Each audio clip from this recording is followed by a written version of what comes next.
नमस्कार दोस्तों, ocean network में आपका स्वागत है। तो सर जी, जिनको घुंघरू सेठ भी कहा जाता है, वो तो कल पहुंच गए हैं तिहाड़। और एक बार पीएमएलए एक्ट में कोई तिहाड़ पहुंचता है, तो उसके आसानी से बाहर आने के चांसेस ना के बराबर ही होते हैं। उनके जो करीबी यानी डिप्टी चीफ मिनिस्टर रहे मनीष सिसोदिया को देख लीजिए। 2023 में 27 फरवरी को गिरफ्तार हुए थे, जमानत नहीं मिली अभी तक। सत्येंद्र जैन तो करीब करीब 2 साल बल्कि उससे अधिक समय से तिहाड़ में ही हैं। बीच में हेल्थ कंडीशंस को लेकर के जरूर उनको जमानत मिली थी, लेकिन फिर से वो तिहाड़ पहुंच गए हैं। इनके एक और साथी राज्यसभा के सदस्य संजय सिंह को जरूर सुप्रीम कोर्ट से जमानत ग्रांट हुई है, लेकिन मुझे आश्चर्य इस बात का हो रहा है कि आम आदमी पार्टी के प्रवक्ता नेता बम बम हैं। बिल्कुल ऐसा लग रहा है कि जैसे सुप्रीम कोर्ट ने संजय सिंह को बरी कर दिया हो, रिहा करके घर भेज दिया हो, जबकि ये जमानत मिली है। और जमानत का अगर ईडी या उसके वकील विरोध करते तो शायद जमानत ना भी मिलती। कुछ कारण रहे होंगे, ईडी ने विरोध नहीं किया। पर आज हम एक्चुअल में जिस मुद्दे पर चर्चा करने वाले हैं वो ये है कि अरविंद केजरीवाल का जो उत्थान हुआ था अन्ना आंदोलन से, ये दिन देखने को मिलेंगे कि आप तिहाड़ की यात्रा कर रहे हैं। मतलब इससे ज्यादा पतन और क्या होगा कि एक सिटिंग चीफ मिनिस्टर जिसको गिरफ्तार किया जा रहा है, जो कभी नैतिकता की दुहाई देता था, लोकपाल लाने की बात करता था, भ्रष्टाचारियों को तो आरोप लगते ही फांसी पर चढ़ा देना चाहिए, कुछ इस भाव में आंदोलन छेड़ रहा था, ये कलंक लेकर के अरविंद केजरीवाल तिहाड़ में बैठे हैं कि इस देश के वो पहले मुख्यमंत्री बन गए हैं जो गिरफ्तारी के बाद और न्यायिक हिरासत में भेजे जाने के बाद भी मुख्यमंत्री पद पर जमे हुए हैं, त्यागपत्र नहीं दे रहे हैं। आने वाली पीढ़ियों के लिए कौन सा एक नया मानदंड सेट करना चाहते हैं, ये तो जरूर पता लगाएंगे हम लोग। पर कुछ और घटनाएं हुई हैं और इनमें से एक घटना ये है, उन्होंने 6 नाम दिए हैं जो तिहाड़ जेल में उनसे मिल सकते हैं। उनमें इनका कोई मंत्री नहीं है। इनमें ऐसे भी कोई नहीं है जो रोज प्रेस कॉन्फ्रेंस करते हैं या सड़कों पर प्रदर्शन करते हैं, जो अपने सिर फुड़वा रहे हैं अरविंद केजरीवाल के बचाव के लिए। जिनके नाम दिए हैं उनमें 3 तो उनके अपने परिवार के ही हैं, पत्नी है, बेटी है, बेटा है। एक उनके पीए हैं विभू, इसके अलावा एक निजी दोस्त हैं और एक मेंबर ऑफ पार्लियामेंट उनके नज़दीकी दोस्त हैं, वो भी दोस्त हैं। तो मेरे साथ एक ऐसी शख्सियत जुड़ रही है जो शुरू के काफ़ी समय तक उनके लिए वैसे ही खपी जैसे दूसरे सैकड़ों हजारों लोग अपने प्रोफेशनल कैरियर को एक तरीके से दांव पर लगा करके उनके साथ जुटे हुए थे। ये भी जानने की कोशिश करेंगे कि इनके मन में भाव क्या आते हैं, इनकी इस दुर्गति को देख करके, इस पतन यात्रा को देख करके, तिहाड़ तक की पतन यात्रा को देख करके। बहुत ही खास मेहमान डॉक्टर मुनीस रायजादा, जो आजकल अमेरिका छोड़ करके शिकागो में अच्छी खासी अपनी प्रैक्टिस छोड़ करके दिल्ली में फिर से पुराने तमाम संगी साथियों को जोड़ने की कोशिश कर रहे हैं और फिर से उसी आंदोलन की भावना को पुनर्जीवित करने की कोशिश कर रहे हैं। मुनीस जी, बहुत स्वागत है आपका। नमस्कार। धन्यवाद उनका जी। मुनीस जी, सबसे पहले तो इस पर प्रतिक्रिया दीजिए, वो एक उत्थान, वो एक दौर, और अब ये दौर 8-8, 9-9 समन दिए जाते हैं ईडी के द्वारा।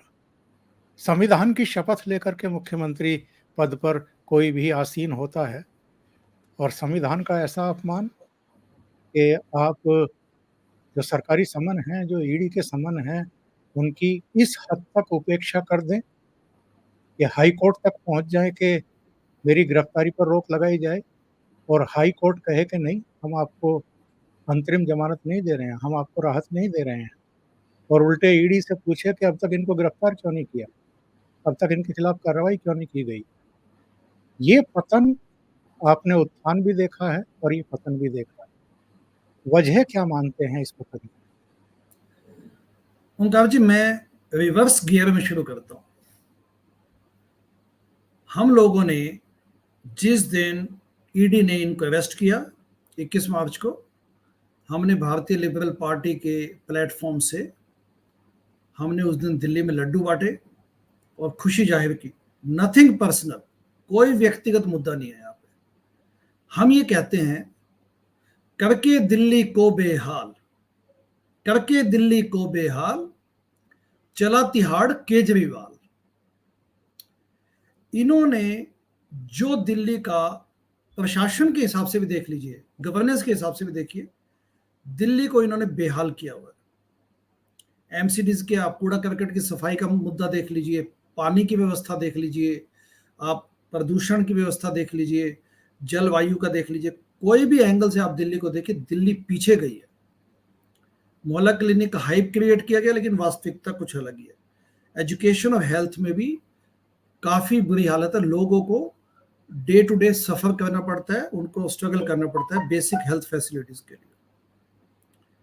अब बात आते हैं 5 अप्रैल को, यानी कि आज से 3 दिन बाद, 5 अप्रैल 2011 को, क्योंकि आपके इस डिस्कशन का मुद्दा, उनका टाइटल है अन्ना आंदोलन से उत्थान और तिहाड़ तक की पतन यात्रा। 2011 को अन्ना जी सबसे पहले फास्ट पे बैठे थे, राजघाट पे गए उस दैट मॉर्निंग 5 अप्रैल को, और उन्होंने जंतर मंतर पे उस दिन फास्ट किया था। तब से लेके अब तक का सफर, क्योंकि मैंने कहा कि रिवर्स गियर में शुरू करेंगे, तो इसमें जो तरोताजा कील ठोकी गई है इस व्यक्ति द्वारा, जिसका कोई जमीर नहीं है, परपंच फुल स्केल पे है, एनार्किस्ट है एंड एंटी नेशनल। क्योंकि पन्नू जी ने भी अभी कुछ, मिस्टर पन्नू ने भी अभी, जो आतंकवादी है, उन्होंने भी कुछ इन पे आरोप लगाए। 130 करोड़ देने के आरोप है साहब, बहुत गंभीर मामला है जी। और उस वक्त मैं शिकागो में, मैं न्यूयॉर्क में था जिस दिन वो केजरीवाल पार्टी बनने के बाद पहली बार यूएसए आए थे। अब हाल लेटेस्ट देखिए कि अपनी पत्नी को ये अब थोपे जा रहे हैं। आज भी मैंने सुना कि 55 एमएलए और 6 मंत्री सुनीता केजरीवाल से मिलने गए।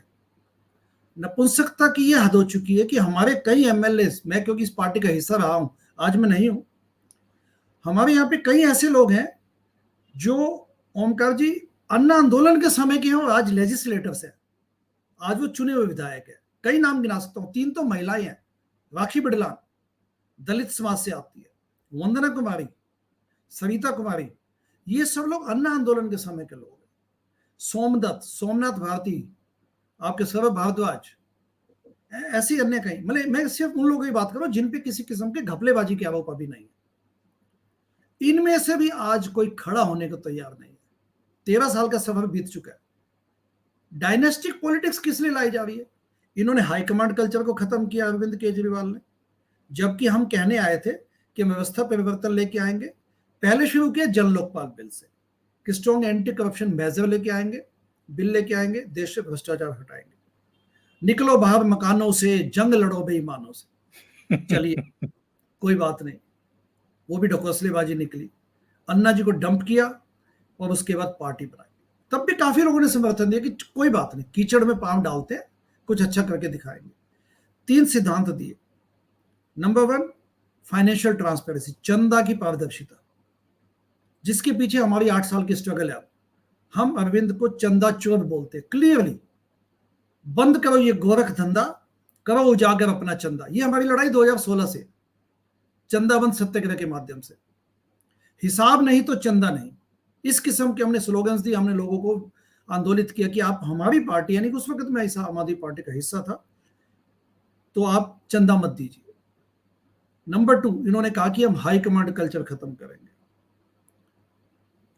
एवं कानून बनाया, नियम बनाया पार्टी में कि एक व्यक्ति 2 बार से ज्यादा टर्म्स, कोई भी पद 2 टर्म से ज्यादा नहीं ले सकता। आज ये इस वक्त सर्वे सर्वा है, पार्टी इनके हाथ में 1 मैन शो बना हुआ है। 3rd टर्म ये इस वक्त कन्वीनर है पार्टी के। एंड नंबर 3, इंटरनल विजिलेंस, आंतरिक लोकपाल लेके आएंगे। और जो एडमिरल रामदास थे, उनकी हाल ही में मृत्यु हुई है, उनके सपने को भी इन्होंने, उनको सबसे पहले आंतरिक लोकपाल इन्होंने घोषित किया था, उनसे कोई मदद नहीं ली गई और ये सारे सिद्धांत बिल्कुल धूमिल कर दिए गए। उसके बाद जो ये पिछले कुछ सालों से प्रपंच की जिनकी राजनीति चल रही है, उससे सबसे बड़ा जो नुकसान हुआ ओमकार जी, कि आज जब हम भारतीय लिबरल पार्टी के नाते हम जब आइडियलिज्म की बात करते हैं, जब हम कहते हैं कि अच्छी राजनीति की जा सकती है despite all the against the odds, तो लोग कहते हैं ये सब बातें तो हम पहले सुन चुके हैं, उन्होंने भी यही बोला था। तो यानी कि युवाओं के लिए एक निराशा का माहौल पैदा किया है इन्होंने, जनता की जो समाज के जो पीठ पे उन्होंने छेड़ा झोंका, आस्था पे, उसकी भरपाई नहीं हो पाएगी आने वाले सालों में। तो कुल मिला के इट्स वेरी ट्रेजिक। मुझे ये समझाइए कि ये तो ठीक है कि आप तिहाड़ की यात्रा पर जा रहे थे, लेकिन राउज एवेन्यू कोर्ट में ईडी ने इनकी उपस्थिति में, इनकी मिसेज की उपस्थिति में, सौरभ भारद्वाज और आतिशी मारलेना की उपस्थिति में यह खुलासा करके सबको चौंका दिया कि साहब पूछताछ में अरविंद केजरीवाल ने ये कहा है ईडी से कि विजय नायर जो है वो मुझे रिपोर्ट नहीं करता था, वो तो आतिशी को और सौरभ भारद्वाज को रिपोर्ट करता था। तो ये सौरभ भारद्वाज और आतिशी का नाम क्यों लिया, क्यों फंसा दिया उनको, और क्यों उनकी तिहाड़ यात्रा सुनिश्चित कर दी अरविंद केजरीवाल ने? ये तो बचा भी सकते थे अपने 2 ऐसे साथियों को जो इनके लिए लगातार प्रेस कॉन्फ्रेंस से लेकर के सड़कों तक पर संघर्ष करते रहे हैं और इनको दूध का धुला बताते रहे हैं। उनको भी फंसा दिया, उनका भी सुनिश्चित कर दिया तिहाड़ जाना। क्योंकि उसके पीछे ओंकार जी इनका एक जो छल यहाँ पे चल रहा है, छल कपट, वो ये है कि इस वक्त पहली बात तो सुनीता केजरीवाल का इवन पिक्चर में आना इतना दुर्भाग्यपूर्ण, डिस्गस्टिंग और अनफॉर्चुनेट है कि उसकी कल्पना नहीं की जा सकती। आज के मॉडर्न जमाने में, जब ठीक है आज से 25-30 साल पहले भारत को एक ऐसा, भारतीय जनता को, भारत की पब्लिक को एक मौका देखना पड़ा दुर्भाग्यवश, जिसमें कि लालू प्रसाद यादव ने राबड़ी देवी को एकदम सीएम बना दिया और किसी ने चू तक नहीं की। लगा कि चलो हम उसको इतना रिपीट किया गया, वो हमारे सबों की मनस्थिति में, भारतीय मानस के उसमें इतना जीवित है वो उदाहरण कि लोग कहते हैं कि यार राबड़ी देवी जैसी हालत फिर से ना हो कोई इंसिडेंट। ये आपकी आंखों के सामने, डिजिटल जमाने में आपके सामने ही किया जा रहा है। और उसमें भी आप ये देखिए कि अब ये 2 आतिशी और सौरभ भारद्वाज को भी ताकि साइड पे किया जा सके, ताकि ये भी ईडी के उसमें उलझे एंड उसके बाद रास्ता क्लियर हो। इसमें एक और बात मैं कहना चाहता हूँ, शीश महल जो 55 करोड़ के एक सरकारी आवास को, और उस सरकारी आवास पे मैं कई बार गया हूँ क्योंकि वो आवंटन हुआ था 2015 में, और उसके बाद पार्टी 67 सीटों से जीती थी और हम कई बार, मैं भी आवास पे गया हूँ। एक साधारण औसत, एक जैसे कि डिसेंट आवास होता है एक सीएम के लिए, लेकिन अब देखिए वो कायाकल्प हो चुकी है। 55 करोड़ उस पर लगाए गए सरकारी खजाने से, यानी कि जनता के टैक्स मनी से, और उसके बाद उसको छोड़ना न पड़े उसके लिए सुनीता केजरीवाल को बैठाया गया। ये बताइए साहब कि ये सुनीता केजरीवाल जो हैं, ये इनकी मेंटोर हैं, इनकी भाषण लेखिका हैं, क्योंकि जब आप शीश महल की बात करते हैं, 55 करोड़ के बंगले की बात करते हैं, तो ये खबरें भी तो आई थी उस समय के बहुत सारे बदलाव जो हैं मिसेस सीएम के दखल और हस्तक्षेप से और सुझाव से किए गए और अतिरिक्त पैसा खर्च किया गया। शीश महल का तो अपना ही एक माया जाल है कि 10 करोड़ इकट्ठा अगर एक किस्त में निकाले जाएं तो फिर एक कमेटी होती है, लेफ्टिनेंट गवर्नर की अध्यक्षता में, उसकी परमिशन लेनी पड़ती है। इसलिए 9 करोड़ 99 लाख तक निकाले गए 10 करोड़ नहीं निकाले गए, और वहां से इतने सारे पेड़ किस्तों में कटवाए गए। कभी 4 पेड़ कटवा दिए, कभी 6 पेड़ कटवा दिए, कभी 7 पेड़ कटवा दिए। इन्होंने तो नियमों के को ताक पर रखा। और जब कभी इसकी जांच कायदे से चलेगी, तेज गति से चलेगी, शीश महल की लपेटे में तो सुनीता केजरीवाल भी आएंगे कि आपने किस हैसियत से ये आदेश दिए थे और बदलाव कराए थे। देखिए, एक इसी से रिलेटेड मैं इनकी मानसिकता पे, क्योंकि जो आज मैं सब बोल रहा हूं, जो मैं पिछले काफी समय से बोलता रहा हूं, हमारी लड़ाई पर्सनल नहीं है, लेकिन क्योंकि इस व्यक्ति को हमने सरताज पहनाया था, नायक बनाया था, तो जो इन्होंने किया देश के साथ उस पर हम खुले मन से बोलते हैं। क्योंकि मैं और मेरे जैसे अनेक दुनिया भर के लोगों ने आस्था जताई थी। मैं शिकागो से अपना काम छोड़ के आया, अपनी नौकरी जॉब छोड़ के आया, लेकिन मैं अकेला नहीं था। हमारे जैसे हजारों लाखों की संख्या में लोगों ने अपने अपने ढंग से त्याग, तन मन धन से मदद की है। एक रिक्शा वाला 5 रुपए डोनेशन देता था, और जब चंदे की पर्ची कटवाता था तो हम सब लोग बड़े गर्व से बोलते थे कि ये 5 रुपए का जो महत्व है वो 5 लाख से ज्यादा है। तो जब हमने चंदावन सत्याग्रह चलाया तो ये सुनीता केजरीवाल, मुझे पता नहीं इस वक्त कितना स्पष्ट दिखेगा, लेकिन मैंने इस पे एक ट्वीट भी बनाई है, थ्रेड बनाई है। सुनीता केजरीवाल ने 2017 में, जब मैं चंदावन सत्याग्रह चला रहा था हरियाणा, मतलब दिल्ली में और पंजाब में इलेक्शन हुए थे 2017 में, फरवरी के फर्स्ट वीक में, तो हम उससे पहले वहां भी पहुंच गए थे। हमने वहां पे जनता को कहा कि वोट किसी को भी दीजिए, लेकिन हमारी पार्टी को चंदा मत दीजिए। तो पंजाब केसरी में अखबार में हमारी एएपी के चंदा चोर गैंग की हरकतों पर एक रिपोर्ट, मतलब हम लोग बिना किसी शंका के चंदा चोर बोलते थे और कहते थे कि अगर आप चंदा नहीं चुराया तो आप चंदा दिखा दीजिए, हम आपको चोर कहना बंद कर देंगे। तो चले थे व्यवस्था परिवर्तन करने, जुट गए टिकटें बेचने और माल खाने। तो ये पंजाब केसरी में एक खबर छपी, तो सुनीता जी का मैसेज आया मेरे पास ट्विटर पे, डीएम, ठीक है, एंड ये दिख नहीं पाएगा शायद। उन्होंने लिखा, सुनीता केजरीवाल ने मुझे 2017 में, ये मार्च 19 की बात, it is very unfortunate to see your campaign against Arvind which is without any basis और evidence. I wish God give you the strength to be out of negativities and do something constructive. तो उन्होंने कहा कुछ constructive करो, मुझे मुझे admonish किया, मुझे उल्हाना तो नहीं कहना चाहिए, मतलब मुझे ज्ञान पढ़ाएगा कि आप बेवकूफी, मतलब आप बेकार की फालतू के काम करें। मैंने कहा Sunita ji, let the party make its funds public, I will take next flight to Chicago, I hope you understand our pain behind this opaque financial practices, these opaque financial practices. तो उन्होंने क्या बोला, trust the central government, income tax department, summoning and scrutinizing every penny of the party and donors, blah blah blah, ऐसा उन्होंने कुछ लिखा, ठीक है। wish you to go for a worthy goal in life। मुझे बोला कि आप कुछ वर्दी गोल के लिए कुछ काम कीजिए। मैंने कहा तो वर्दी गोल तो ये है सबसे अच्छा, कि हमने जिस जड़ों में पानी दिया, जिस जड़ों को हमने पानी से सींचा, मैं तो कहता हूं हर व्यक्ति को खड़ा होना चाहिए, इवन किसी ने 1 रुपए की डोनेशन भी दी है उसको भी खड़ा होना चाहिए कि आपने चंदा क्यों हटाया। तो नेचुरली उसके बाद उन्होंने मुझे ब्लॉक कर दिया, and that is end of the story. But इससे आपको एक माइंडसेट पता चलेगा, एक माइंडसेट कि किस किस्म के कृत्रिम आर्टिफिशियल एक माइंडसेट था इस व्यक्ति का और इनकी पत्नी का। अगेन कोई यहाँ पे निजी मुद्दा नहीं है, यहाँ पे जो भी हम देश के अच्छे के लिए, क्योंकि जब तब देशभक्ति से आए थे, देशभक्ति की भावना से आए थे, तो अगर आप सच्चे देशभक्त हैं तो आप में इतना स्पाइन होना चाहिए कि अगर आपने किसी को सही कहा है तो अगर वो गलत करता है तो आप उसके खिलाफ खड़े। और मैं तो कहूंगा कि 5 अप्रैल 2024 को, अब 13 ईयर्स हो जाएंगे अन्ना आंदोलन की शुरुआत में, 5 अप्रैल को हम सब लोग, it's not about the party, 5 तारीख को यानी कि 3 दिन बाद हमने अन्ना आंदोलन के पुराने साथियों को राजघाट पे बुलाया 1 बजे कि आप आइए। डज नॉट मैटर कि आप किस किस स्तर पे हैं, आप आइए।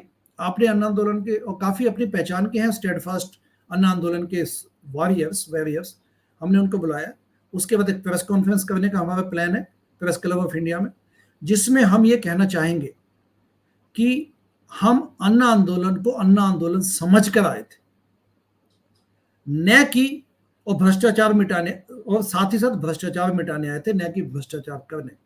सो we have come back to reclaim the space for politics of righteousness and good politics. पर ये बताइए, आपने अन्ना अन्ना हजारे का नाम लिया है। बहुत सारे लोगों की शिकायत है कि अन्ना हजारे इससे पहले तो जरा सा भी किसी गवर्नमेंट पर कुछ आरोप लगता था, अनशन पर बैठ जाते थे, सांकेतिक धरने देते थे। यहाँ तक कि महाराष्ट्र गवर्नमेंट के खिलाफ तो उन्होंने पता नहीं कितने आंदोलन किए होंगे। कई मंत्रियों को उन्होंने एक तरीके से हटवाने के लिए मजबूर कर दिया, सरकारों को घुटने टेकने के लिए मजबूर कर दिया। दिल्ली आंदोलन के समय भी आप देखिए कि दोनों सदनों में बुला कर के और लोकपाल विधेयक पारित करना पड़ा था उस समय की गवर्नमेंट को। ये अलग बात है कि उसका हश्र बाद में क्या हुआ, लेकिन आंदोलन करना तो दूर की बात है, अन्ना तो चुप्पी साधे रहे। बीच में कोई स्टेटमेंट जारी किया या इनको एक चिट्ठी लिख दी या अभी गिरफ्तार हो गए हैं, कोई मीडिया का आदमी पहुंच गया तो बस वो बयान दे कर के अपने कर्तव्य की इतिश्री समझ रहे हैं। ठीक है, उम्र है और डॉक्टर्स की भी कुछ सलाह है कि लंबे अनशन आप ना करें, आपकी सेहत के लिए, जीवन के लिए ठीक नहीं है। लेकिन सांकेतिक रूप से ही आकर के राजघाट पर बैठ जाते, जंतर मंतर पर बैठ जाते, अरविंद केजरीवाल के खिलाफ कुछ तो करते। देखिए, यहाँ पर आपने खुद एक इंडिकेशन दिया कि अब उम्र भी है उनकी। वैसे अगर आप देखें तो 2013 के 12-13 के बाद उन्होंने कोई बहुत बड़ा किसी भी स्टेट में, ये नहीं कि दिल्ली की बात की है, महाराष्ट्र में भी और बाकी भारत के किसी अन्य हिस्से में भी कोई एजिटेशन, पब्लिक एजिटेशन नहीं किया। तो यानी कि वो पब्लिक लाइफ में अब उस समग्रता, उस आंदोलनकारी जील के साथ नहीं है, क्योंकि एज है साथ में। लेकिन उन्होंने कभी इनके प्रति इनको सपोर्ट नहीं दिया। चिट्ठियां निकाली, ठीक है, जैसा उनसे अब होप बन पड़ता है। हम लोग 22 फरवरी को मिलने गए थे, यानी कि 22 फरवरी, यानी कि आज से लगभग 1.5 महीना पहले उनसे मिल के आए हैं अन्ना जी से। और अन्ना जी तब भी उनको काफ़ी चिंता थी इस बात की। हमने वहाँ पे एक निवेदन प्रस्तुत किया कि दिल्ली में इवन जो गवर्नेंस है वो भी प्रॉब्लम, मतलब फंसी हुई है, वहाँ पे कुछ है नहीं, जनता बेहाल है। तो उस पर उन्होंने अपनी चिंता जताई। और साथ में जब ये तिहाड़ ईडी ने जब अरेस्ट किया तो उसके बाद भी उन्होंने बयान दिया। तो मैं ये तो नहीं कहूँगा कि उनका कोई सिलेक्टिव यहाँ पे एमनेजिया है या सिलेक्टिव उनका डिसीजंस है, बट हाँ, एक बात मैं मानता हूँ, ओवर द ईयर से ऐसा लगने लगा है कि अन्ना जी को उस वक्त स्ट्रांगली इस बात के लिए स्टैंड लेना चाहिए था कि पार्टी में नहीं बनने दूंगा। वो अलग हो गए, उस वक्त हट गए। उनको इस बात को डिनाउंस करना, उन्होंने ये कहा कि मैं पार्टी का हिस्सा नहीं बनूंगा, लेकिन उनको ये स्टैंड लेना चाहिए कि नहीं, अन्ना आंदोलन चालू रहेगा, यानी कि चलता रहेगा, और पार्टी नहीं, मैं इसका समर्थन भी नहीं करता, मैं बनने भी नहीं दूंगा। मुझे लगता है जन लोकपाल बिल यदि चलता रहता तो कुछ अलग ही दिशा में होता देश आज। अच्छा, ये बताइए, ये आसानी से सुनीता केजरीवाल को हैंडओवर करा पाएंगे क्या सत्ता? क्योंकि जो हम देख रहे हैं इस समय सीन, अरविंद केजरीवाल ने आतिशी का और सौरभ का नाम ले दिया, यानी इनको रास्ते से हटाने का बंदोबस्त किया एक तरीके से। आतिशी और सौरभ ने प्रेस कॉन्फ्रेंस की और उन्होंने राघव चड्ढा और दुर्गेश पाठक का नाम भी ले दिया। तो ये जो खेल चल रहा है कि अगर आप हमें नुकसान पहुंचाएंगे तो हम आपको भी नुकसान पहुंचा सकते हैं, ऐसे में क्या आपको लग रहा है कि सुनीता केजरीवाल को वो हैंडओवर कर पाएंगे सत्ता आसानी से? पहली बात तो ये है कि आम आदमी पार्टी में सब एक ही थैली के चट्टे बट्टे हैं। जो सबसे इस वक्त सबसे चिंताजनक और दुख की बात यह है कि जब सुनीता केजरीवाल सामने दिखने लगी तो भी विरोध का सिंगल विस्पर भी नहीं है, खुसफुसाहट भी नहीं है। क्योंकि आम आदमी पार्टी के जो ये छोटे से बड़े नेता हैं, इन्होंने टोटल स्पाइनलेसनेस दिखाई है। इनके पास वो स्पाइन नहीं है कि वो कह सके कि इस बीमारी से तो लड़ने आए थे हम, जो परिवारवाद है या डायनेस्टिक रूल है उससे तो हम लड़ने आए थे, कृपया ये मत कीजिए, कृपया ये मत कीजिए, ये किसी ने नहीं कहा। दूसरा है कि जो आप संजय सिंह आ गए हैं तो अब मुझे लगता है थोड़ा स्ट्रगल शुरू हो सकता है इनके बीच में, पावर स्ट्रगल। क्योंकि संजय सिंह एक बिल्कुल निहायत एक नीचे के दर्जे से, एक जो टिपिकल एक पॉलिटिकल वर्कर होता है जिसको अपनी सिर्फ पॉलिटिक्स चमकानी होती है, पॉलिटिक्स एज ए कैरियर, ताकि मैं कुछ धन बल बना पाऊं, ये उनका एजेंडा रहा है। ठीक है, अब अन्ना आंदोलन में आके बैठ के वो अलग बात है, लेकिन इनका ट्रैक रिकॉर्ड भी देखिए। तो ये लोग इस वक्त, और मैं चाहता हूं कि इनमें अगर ये कोई पावर स्ट्रगल हो ताकि और विखंडित हो। वैसे आम आदमी पार्टी का, ओमकार जी, जो नैतिक प्रोजेक्ट है ना, मॉरल प्रोजेक्ट तो डेड हो चुका है पहले ही। अभी कितने समय तक जेल रहते हैं, कब बाहर निकलते हैं, कब इनका क्या होगा, आने वाले कुछ महीनों सालों में आम आदमी पार्टी का वही हश्र होगा जो असम गण परिषद का हुआ था, जो एक बहुत आइडियलिज्म के साथ आए थे, और झूठ उनका सारा मामला ही प्रपंच का था। तो अल्टीमेटली इनकी फेट तो सील हो चुकी है। आपको नहीं लगता कि इनका राजनीतिक भविष्य एकदम अंधकार में है? क्योंकि ये अकेला केस नहीं है शराब घोटाला, और कई केस हैं। बस खरीद घोटाला है, मेंटेनेंस घोटाला है, एडवर्टाइजमेंट घोटाला है, स्कूलों में जो कमरे बनाने के नाम पर टॉयलेट बना दिए गए उसमें घोटाले किए गए हैं। कुल मिलाकर के 30-32 मामले हैं, और जाहिर है देर सवेर सभी में जो है जांच पड़ताल होगी, आगे बढ़ेगी, इनकी गिरफ्तारियां फिर से होंगी, ये जेलों के चक्कर काटते रहेंगे, और जब सजाएं शुरू होंगी तो अगर 2 साल से ज़्यादा की सजा किसी भी केस में हो गई तो ये मान करके चलिए कि कम से कम 10 साल के लिए सक्रिय राजनीति से दूर हो जाएंगे, चुनावी राजनीति से दूर हो जाएंगे। और 10 साल अगर कोई चुनावी राजनीति से बाहर हो जाए या कर दिया जाए तो उसका क्या हश्र होता है, ये मुझे बताने की ज़रूरत नहीं है। तो इन्होंने जानबूझ करके जो है एक तरीके से अपने पैर में कुल्हाड़ी मार ली है। एग्जैक्टली, क्योंकि उनके काम ही ऐसे थे। इन्होंने क्या सोचा कि क्योंकि शुरू में आंदोलनकारी जील के साथ आए थे, तो इनको कहीं अंदर अंदर ये बैठ गए, हम तो ईमानदार सचमुच ही हैं और हम तो फिसल नहीं सकते। और जैसे ही फिसलना शुरू किया, सत्ता हाथ में आई, चिंतन था नहीं, तो फिसलते गए। उसके बीच में भ्रष्टाचार करने लग गए, फिर घमंड भी था, और क्योंकि मैंने जैसे कहा कि चिंतन की कमी थी। सेकंड क्या है कि जो एक सबसे बड़ा हादसा यहाँ पे हुआ कि अरविंद केजरीवाल, क्योंकि काफी इनसिक्योर है वो, उन्होंने कभी लीडरशिप नहीं डेवलप होने दी, इसलिए आज ये इनके बीच में क्राइसिस है। मतलब सत्ता की लोलुपता भी है, सत्ता का लालच तो है ही, लेकिन वास्तव में इनके पास अगर कोई चाहे भी तो इनके पास कोई क्रेडिबल लीडरशिप नहीं। जो आतिशी जी बोलती हैं, आपको लगता है वो सबको दिखता है किस ढंग से बेचैन होके, अधीर होके, जिस ढंग से वो, मतलब इसको आम भाषा में चिक चिक बोला जाएगा, नथिंग बियॉन्ड दैट। फिर बिना किसी मतलब के कुछ भी बोल दो, मुझे बीजेपी खरीदने आई है, मुझे ये खरीदने आए हैं, अगले अगले कुछ दिनों में इतने लोग गिरफ्तार हो जाएंगे। मजाक बना के रखा हुआ, मजाक बना के रखा हुआ। और साथ में आप ये देखिए कि इस वक्त दिल्ली में जो सबसे बड़ी एक प्रॉब्लमेटिक है, जिसपे सेंट्रल गवर्नमेंट को, एलजी को तुरंत संज्ञान लेना चाहिए कि इस वक्त 36 घंटे से माननीय मुख्यमंत्री अरविंद केजरीवाल जेल में है, 18 फीट बाय 6 फीट। जब वो जेल में जा चुके हैं, जुडिशियल कस्टडी में भले ही हो, तो इस वक्त दिल्ली में कॉन्स्टिट्यूशनल क्राइसिस है, संवैधानिक इमरजेंसी का माहौल बना हुआ है। क्योंकि मुख्यमंत्री का काम सिर्फ फाइलें साइन करना नहीं होता, उनके पास पद और गोपनीयता की शपथ होती है, जिसके तहत वो अपने दायित्वों का निर्वाह करते हैं। तो आप ये देखिए, जब वो इस वक्त एक कैदी हैं, जब कैदी कुछ भी फाइल पे साइन करेगा तो वो नोटेशन, वो जो पूरे कागज है, वो जेलर या जो भी जेल के अधिकारी है वो देखेगा। तो पद और गोपनीयता वो मेंटेन कर ही नहीं सकते एज ए चुने हुए प्रतिनिधि, नंबर 1। नंबर 2, जब आप सीएम बन चुके हैं तो सिर्फ फाइलें साइन करना तो आपका काम है नहीं, आपको अपने कैबिनेट से डिस्कशंस करनी है, कैबिनेट मिनिस्टर से मिलना है, एमएलए से मिलना है, एंड एक्टिवली अधिकारियों से मिलना है, ब्यूरोक्रेट से। दुनिया भर का एक बाबू डॉम होता है, आप उनसे कैसे मिलेंगे? फिर उसके बाद एलजी से आपको डिस्कशन करनी होती है। तो इन सब चीजों को देखें आप, तो मुख्यमंत्री के एक बहुत बड़ा एक दायित्व होता है, जिसके पीछे पूरी एक मशीनरी होती है।